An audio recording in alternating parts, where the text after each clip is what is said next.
स्वर्गीय बाल आपटे जी का मेरे जीवन में मेरे व्यक्तित्व के साथ और आगे कार्यकर्ता के रूप में जो काम करने का मुझे सौभाग्य मिला, उसके साथ बहुत घनिष्ठ संबंध रहा। मैं जब विद्यार्थी था तो यूनिवर्सिटी में चुनाव में खड़ा था और 6 वोटों से मैं अध्यक्ष पद का चुनाव हार गया और दूसरे साल मैं अध्यक्ष बनूंगा, इसकी तैयारी मेरे मित्रों ने और कार्यकर्ताओं ने शुरू की थी। उसी समय विद्यार्थी परिषद ने यह निर्णय किया कि अब विद्यार्थी परिषद यूनिवर्सिटी के चुनाव नहीं लड़ेंगे। स्वाभाविक रूप से मेरे मन में द्वंद्व था कि विद्यार्थी परिषद में रहकर कार्य करना या अगला चुनाव जो जीतना है उसके लिए तैयारी करके दूसरे संगठन में जाना। बाल आपटे जी की मेरी मुलाकात हुई और उन्होंने मुझे जो कुछ कहा उससे मैं इतना प्रभावित हुआ कि मैंने ये निर्णय किया कि मैं अगला चुनाव नहीं लड़ूंगा, मैं विद्यार्थी परिषद का कार्य करूंगा। बाला साहब जो विद्यार्थी परिषद के अध्यक्ष बने, उसी अधिवेशन में मैं विद्यार्थी परिषद का कार्यकर्ता मुंबई में पहली बार बना। बाला साहब ने अपने जीवन में एजुकेशनल चेंज के नाम से किताब भी लिखी है। शिक्षा क्षेत्र के बारे में जो विशेष रूप से उनका अध्ययन था, उसमें हमारे देश की शिक्षा कैसी होनी चाहिए, इसके बहुत अच्छे विचार उन्होंने लिखे हैं। सबसे महत्वपूर्ण बात अगर कोई है तो स्वर्गीय बाला साहब, यशवंतराव जी और मदन दास जी, इन तीनों के नेतृत्व में कार्य करने का जो अवसर हमें मिला, तब एक बात महत्वपूर्ण थी जिसके ऊपर उन्होंने विशेष रूप से जोर दिया कि कार्यकर्ता निर्माण और कार्यकर्ता को उचित प्रशिक्षण कैसे मिले, कार्यकर्ता का सही नेतृत्व कैसे निर्माण हो, और उससे महत्वपूर्ण बात यह थी कि सभी कार्यकर्ता को जीवन जीने का एक दृष्टिकोण उस समय मेरे जैसे अनेक कार्यकर्ताओं को मिला और बाला साहब उसके प्रेरणा स्रोत थे। उनका व्यक्तित्व बहुत ही ट्रांसपेरेंट था। कभी कोई चीज पर अपनी प्रतिक्रिया देते हुए उन्होंने कभी संकोच नहीं किया और उनके जीवन में सबसे ज्यादा प्राथमिकता अगर कोई थी तो संगठन को थी, संगठन के विचारधारा को थी। अध्यक्ष बनने के बाद एक अच्छा प्रसंग मैं कभी भूल नहीं सकता। उनके कार्यकाल को लगभग 3 महीने के बाद समाप्त होने वाला था और 2 रेजिम उन्होंने पूरी की थी। एक दिन उन्होंने मुझे मिलने के लिए वो आए और आने के बाद मुझे जब विषय की शुरुआत उन्होंने की, तब उन्होंने मुझे कहा कि नितिन, मेरी 2 टर्म पूरी हो रही है और मैंने अब तय किया कि इसके बाद मैं चुनाव नहीं लड़ूंगा। तो मुझे जब उन्होंने कहा तो मुझे एकदम थोड़ा सा ऐसा लग रहा था कि शायद बाला साहब मुझे मिल रहे हैं तो शायद ये बात कहने के लिए आएंगे कि 2 टर्म पूरी हुई है, तीसरी टर्म अगर मुझे मिलेगी तो निश्चित रूप से कार्य करने के लिए तैयार हूं, ऐसा शायद कहेंगे। पर उन्होंने बड़ी स्पष्टता के साथ कहा कि अब मुझे चुनाव नहीं लड़ना है, मैं संगठन में आप जो बताएंगे वो काम मैं करूंगा, मैंने कौन सा काम करना चाहिए।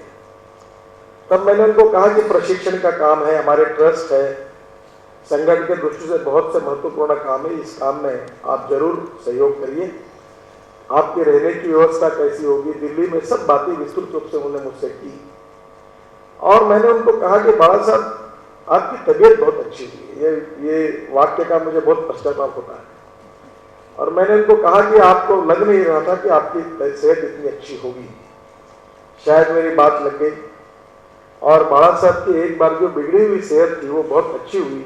वो पहले कम बोलते थे, उनसे आवाज नहीं निकलता था, धीरे धीरे बोलने लगे, आवाज निकलने लगा, सेहत अच्छी हुई। जब वो उनके ऊपर जब स्वास्थ्य उनका अच्छा नहीं था, तब जब उनके घर में गया था तो मेरे मन में एक भावना थी कि इनको ट्रीटमेंट सही नहीं मिल रही। पर जब उनके लड़की के साथ और बाबूजी के साथ जब चर्चा हुई तो जिस डॉक्टर ने उनकी ट्रीटमेंट की उसने सही डायग्नोसिस किया और उसके परिणाम भी अच्छे तरीके से निकले। अभी ऐसा लगता नहीं था कि हम कहते थे कि अब तबीयत बहुत अच्छी है, ऐसे समय बहुत कम समय में वो तबीयत एकदम कोलैप्स हो गई। बाला साहब ने अपना संपूर्ण जीवन विचारधारा के लिए और संगठन के लिए दिया और उसी प्रकार से कार्यकर्ता करके अपने जीवन को उन्होंने एक प्रतस्थ कार्यकर्ता का जीवन करके व्यतीत किया। एक अच्छे कार्यकर्ता का आदर्श उन्होंने प्रस्थापित किया और मैंने उनके अनेक रोल में उनको देखा है। जब मैं मंत्री था तो वो महाराष्ट्र के एडिशनल एडवोकेट जनरल थे और मैं जहां रहता था वहां 19 हाईकोर्ट जज रहते थे और मैं अकेला मंत्री वहां रहता था, क्योंकि मुझे घर नहीं मिला। तो जो हाईकोर्ट जज के घर खाली था उसमें मुझे रहने का मौका मिला। तो काफी बार मुझे उनके लिए जब एडिशनल एडवोकेट जनरल बने तो मुंबई में बहुत प्रॉब्लम है, रहने का भी प्रॉब्लम और ऑफिस का भी प्रॉब्लम, की जगह नहीं है। तो उस समय उनके लिए जगह निकालने के लिए बहुत कठिनाई आई। तब उन्होंने कहा कि छोड़ दो, नहीं मिलती है। तो बोला बाबा साहब मैं मंत्री और आपको जगह कैसे नहीं मिलेगी। फिर मैंने जबरदस्ती एक का ऑफिस आधा करके उनकी जगह की थी। उनको पसंद नहीं आया, मैंने ये किया। कह रहे थे कि आपने उसको क्यों दुखाया। बोला आपकी चिंता करते हो, मेरा अधिकार है वो ऑफिस बनाने का, मैं किया। कभी भी अपने जीवन में एक अच्छे समर्पित ध्येयवादी कार्यकर्ता के रूप में और संगठन को और विचारधारा को सर्वोच्चता देकर उनका व्यवहार रहा है।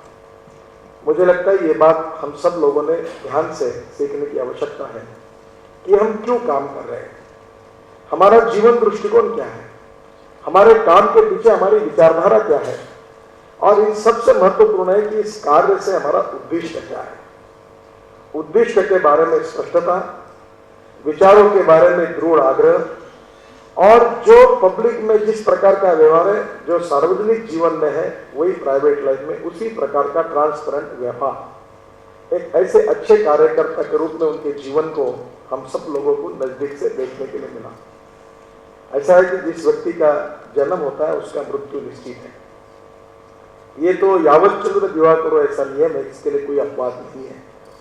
पर एक समर्पित ध्येयवादी कार्यकर्ता के रूप में और विशेष रूप से विद्यार्थी परिषद के कार्य में अनेक विद्यार्थियों को, अनेक युवा कार्यकर्ताओं को अपने जीवन का दृष्टिकोण, जीवन किस प्रकार से जीना चाहिए, इसका देने में बाला साहब अपने जीवन में यशस्वी हुए।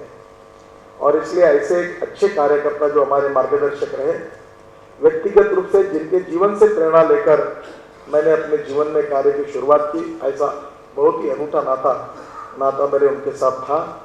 और इसलिए मुझे विशेष रूप से ये कभी महसूस हो रही है कि बाला साहब हमारे बीच में नहीं है, पर जो मार्ग उन्होंने दिखाया है उस मार्ग पर संगठन और विचारधारा पर विश्वास रखकर हम सबको जो उद्देश्य उन्होंने अपने सामने राष्ट्रीय पुनर्निर्माण का रखा था, उस उद्देश्य को अगर हम पूरा करेंगे तो वही उनके लिए सही श्रद्धांजलि होगी। मैं भारतीय जनता पार्टी की ओर से, व्यक्तिगत मेरी ओर से उनको श्रद्धांजलि अर्पित करता हूं और जो विचार उन्होंने हम सबके सामने रखे हैं उसका अनुकरण करके हम आगे जाएंगे, ऐसा ही दृढ़ विश्वास उनके इस श्रद्धांजलि के समारोह में व्यक्त करता हूं।